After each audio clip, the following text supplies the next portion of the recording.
wassabi'in amma ba'du.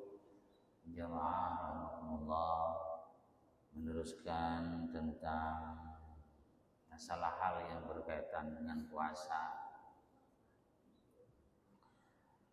Di sini disebutkan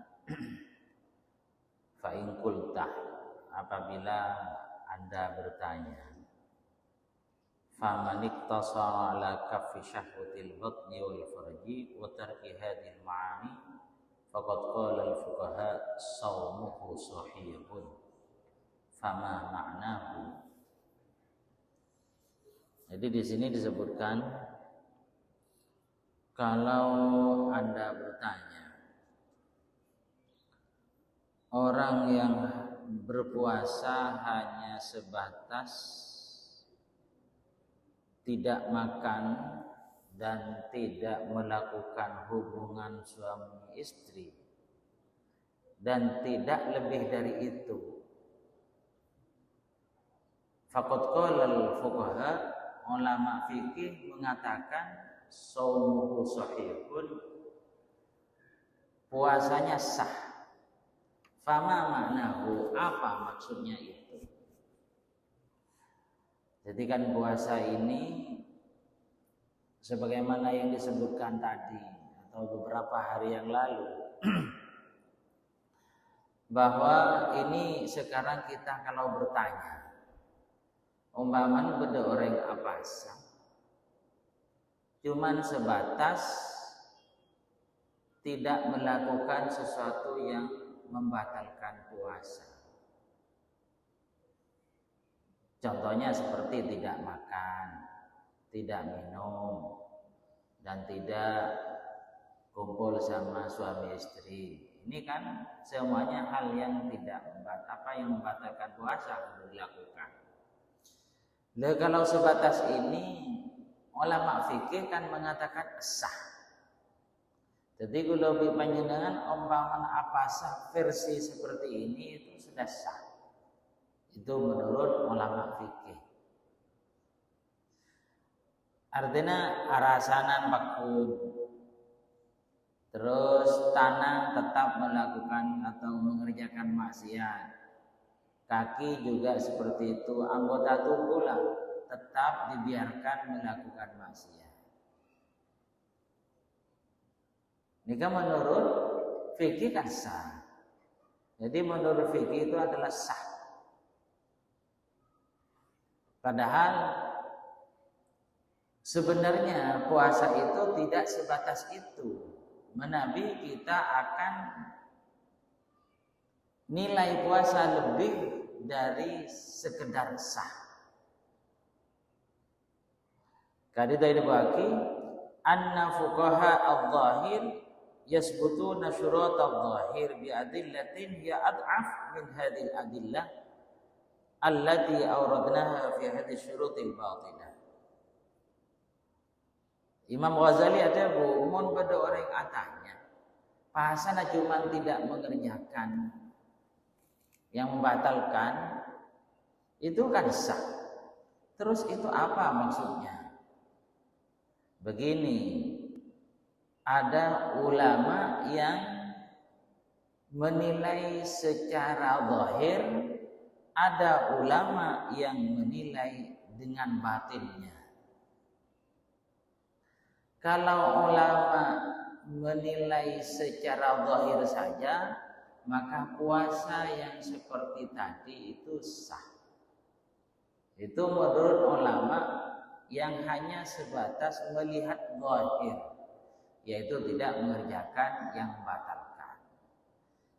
Kalau ulama yang memandang dari segi zahir batin, berarti di samping tidak melakukan yang membatalkan seperti makan, minum, juga harus tidak mengerjakan sesuatu yang maksiat. Ini namanya ulama ada yang memandang secara zahir saja, ada secara batin. Saya ingin katakan di sini, kalau syarat-syarat zahir gak bisa, Seperti syarat-syarat zahir kan tak makan, tak minum, tak kemasukan sesuatu ke lubang anggota tubuh, dan tidak melakukan hubungan suami istri. Ini adalah syarat-syarat puasa secara zahir.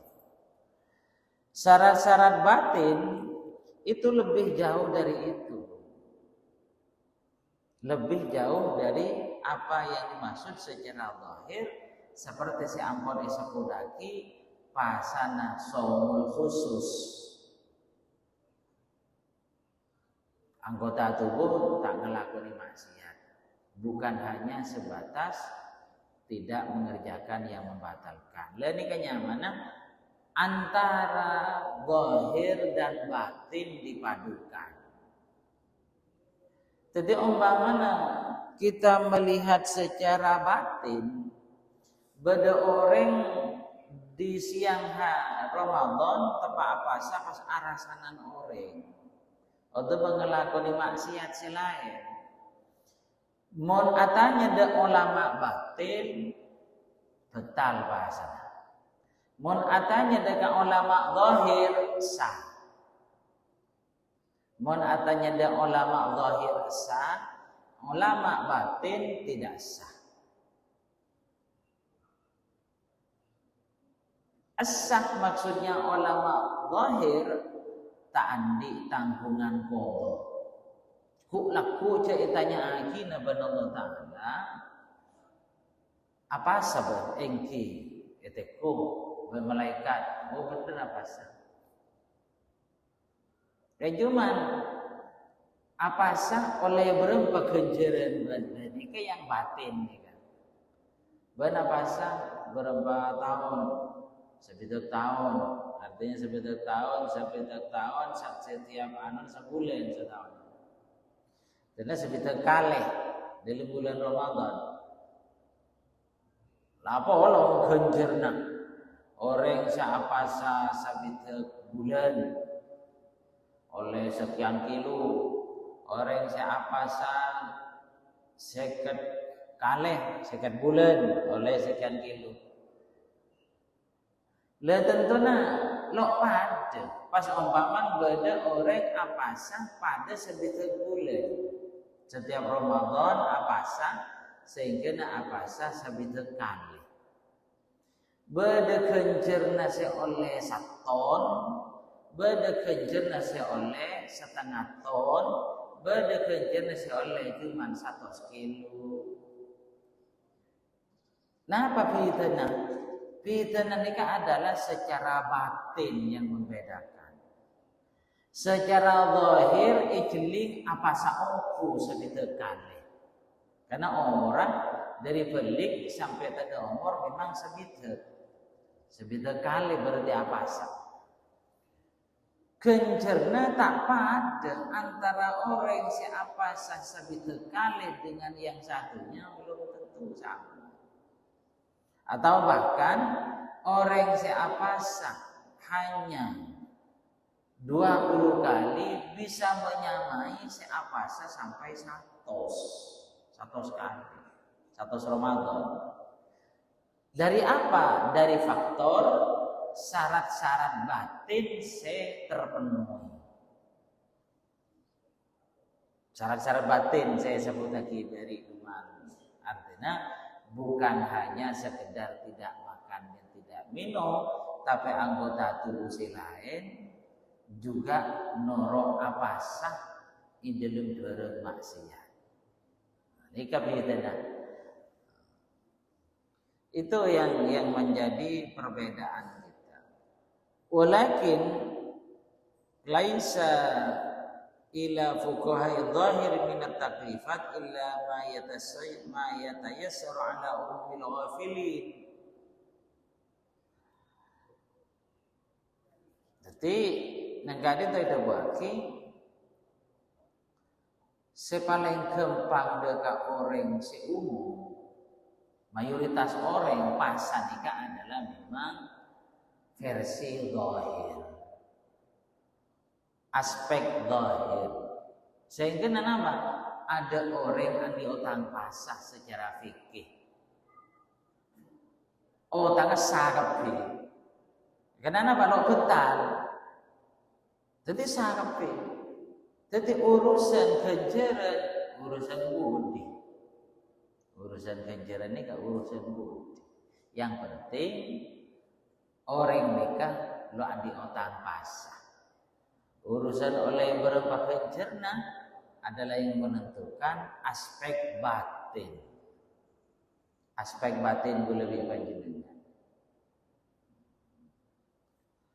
Para hadirin rahimakumullah, mana bi ulama batin atau ulama yang fokus dari aspek akhirat, ditinjau dari aspek akhirat masalah pasal nikah. Maka ulama yang seperti ini adalah mementingkan bisihhatil qabul. Ki isa ki iterima benar Allah. Asa pasana ki oleh kencuran banyak ini seperti tadi.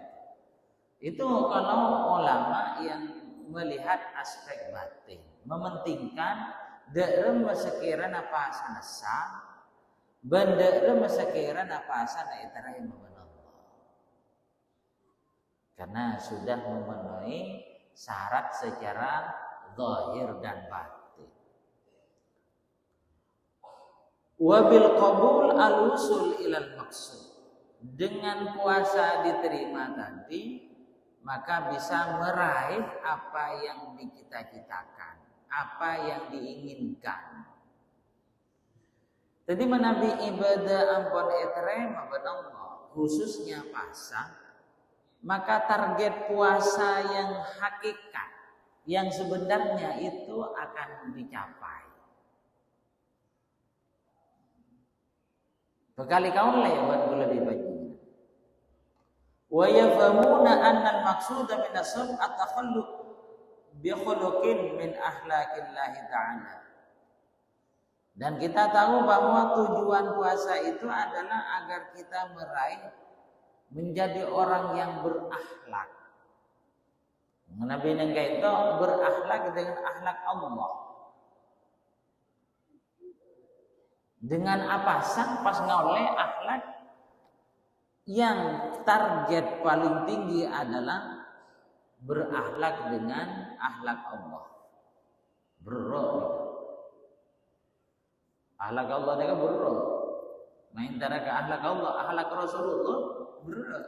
Kita tidak bisa pas teropada dengan kanjeng Nabi akhlak. Sulit. Kenapa boleh teropada dengan akhlak Allah? Jauh. Dari akhlak Allah. Coba bayangkan dengan apa yang terjadi di depan mata kita. Orang selo apa yang benar Ta'ala ki ibri pese. Boleh bayangkan orang lo apa yang ki ipas oki benar. Berarti ini Allah Ta'ala ini kan nisar luar biasa. Dek kamar.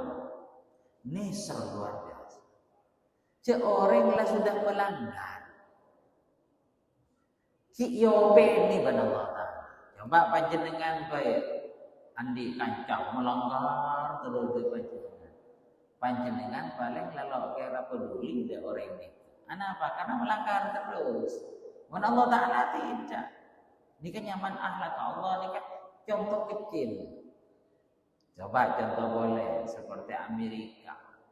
Banyak orang tidak berbakti, tidak taat kepada Allah. Tapi itu hoki menurut Allah Amerika. Kini ser Allah Ta'ala. Dan ini kemudian benih kini ser Allah Ta'ala. Sulit. Dan ini kan diantaranya akhlak Allah Ta'ala. Akhlak kanjeng Nabi. Pada orang ngat-ngat melolo bahkan mokol kanjeng Nabi makan yang beiduri kanjeng Nabi memios. Dan kanjeng Nabi ini kaki nisar be orang yang seperti itu. Kita kira-kira bisakah berakhlak dengan akhlak Rasulullah? Padahal enggak itu target puasa itu adalah kita bisa berakhlak dengan akhlak Allah. artinya bagus dekat tetangga, dekat benda, dekat kereta, baik itu musuh atau bekancah. Berat. Paling punten kita berakhlak kalau berakhlaknya solihin, orang-orang soleh. Dengan Rasulullah sulit juga. Dengan orang-orang soleh pola bisa terjangkau.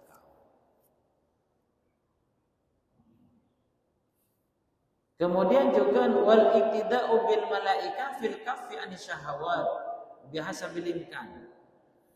Tujuan pasang oleh adalah sekiranya kita seperti malaikat. Dalam malaikat tadi syahwat sekali. Dan diajakan untuk melakukan maksiat ada malaikat. Polos malaikat. Tak pernah malaikat ini ngelakuin itu saja.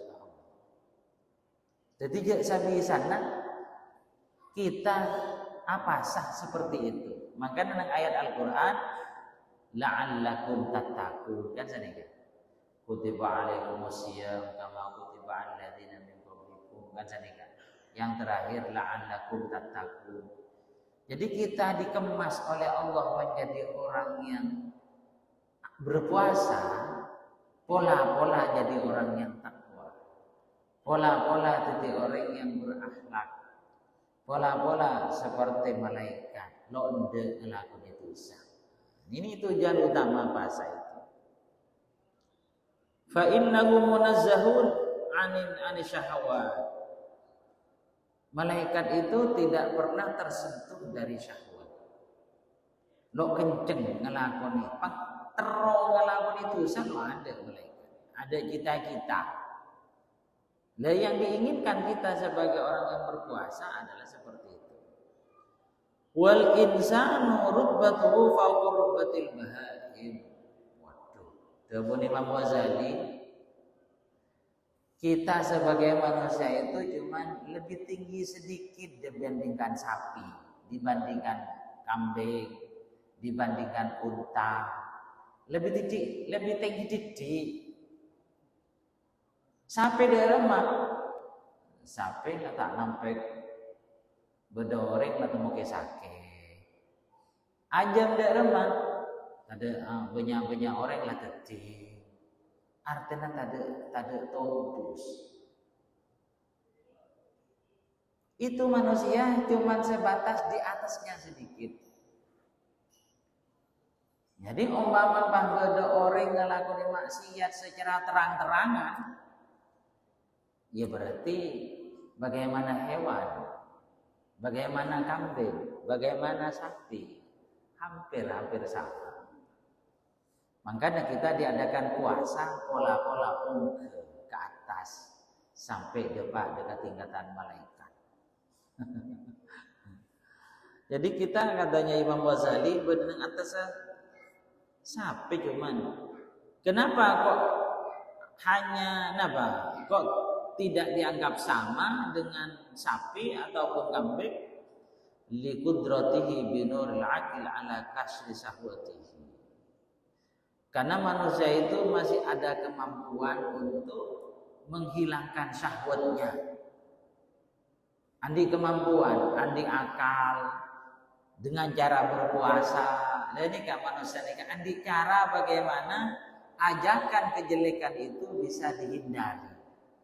Mon sapeh kambing aja lo bisa untuk menghindar dari sesuatu yang menjadi keinginan dirinya walaupun itu adalah larangan dalam agama.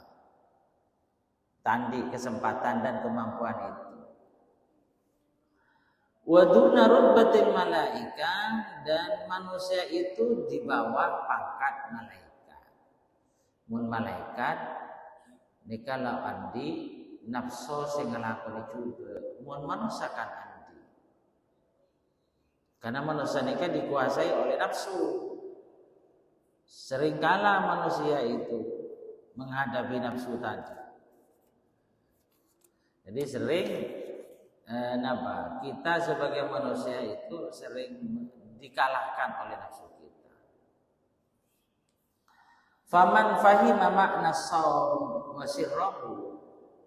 Pasira orang si oning tentang makna puasa dan rahasianya, alima anna mathala man kaffa 'anil akli wal jima'i wa aftara bi mukhalatil atham kaman masaha ala udwin min a'dha'ihi fil wudu salasa marrat faqad wafaqa fi dhahir al-'adat illa annahu tarakal muhim wa huwa al-ghusl fa salatuhu mardudatun alaihi jadi. Makin menabi ampun kita tahu bahwa puasa nikah ada aspek zahir, ada aspek batin. Maka kalau umpamanya diumpamakan orang seta adeger bentak minum bentak apolong laki bini, kemudian berpuasa dengan sesuatu yang membuat dirinya berdosa, anggap umpamanya apa sapah ngerasani atau aku kabareng seharam kaman masaha ala udwin min audhihi fil wudu salasa marratin. Pada benoreng ngala wudu ngosap anggota wudu 3 kali. Maka secara hitungan zahir itu sudah benar.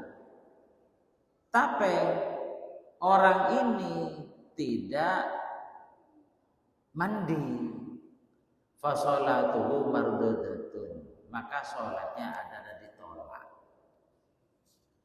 Jadi pada ben Janjebari abangun hotel neng situng kodang gonteng, ternyata pasenan kodana yembo, maka hotel noro hancur ya. Jadi orang siapasa hanya ditinjau aspek zahir pada nikah. Pada benoreng abangun hotel neng Bengkalan, tapi ternyata Bengkalan apa hibbo, hotel saya bangun sobu. Dan nikah adalah perumpamaan orang yang berpuasa hanya aspek zahir saja, tidak sampai menyentuh aspek batin. Jadi kita berusaha ketika apa? Kita itu melakukan ibadah khususnya puasa nikah tidak sekedar batin, tidak sekedar zahir. Kalau bisa kita juga batin harus kita sentuh sehingga kita maksimal dalam perolehan pahala. Ya, maksudnya sekali itu. Jadi bukan hanya fikih tapi tasawuf harus kita ingat. Karena menurut fikih ini sah. Contohnya panjenengan as-sholat sudah memenuhi secara fikih, notope aurat. Tapi secara tasawuf panjenengan kurang, maka kenjena panjenengan kurang sempurna. Contohnya as-sholat tadi, as-sholat kalaban nesop rang, tidak dalam keadaan darurat, darurat lain. Tidak dalam keadaan darurat as-sholat ini secara fikih kan sah sholat. Tapi secara tasawuf nilai jamaahnya kurang. Pada berpuasa. Jadi kita harus aspek fikih lakukan, aspek tasawuf kita lakukan. Malah kedua-duanya akan mendapatkan hasil yang baik. Mungkin sekali itu moga-moga manfaat, moga-moga barokah. Al-Fatihah. Siratal ladzina an'amta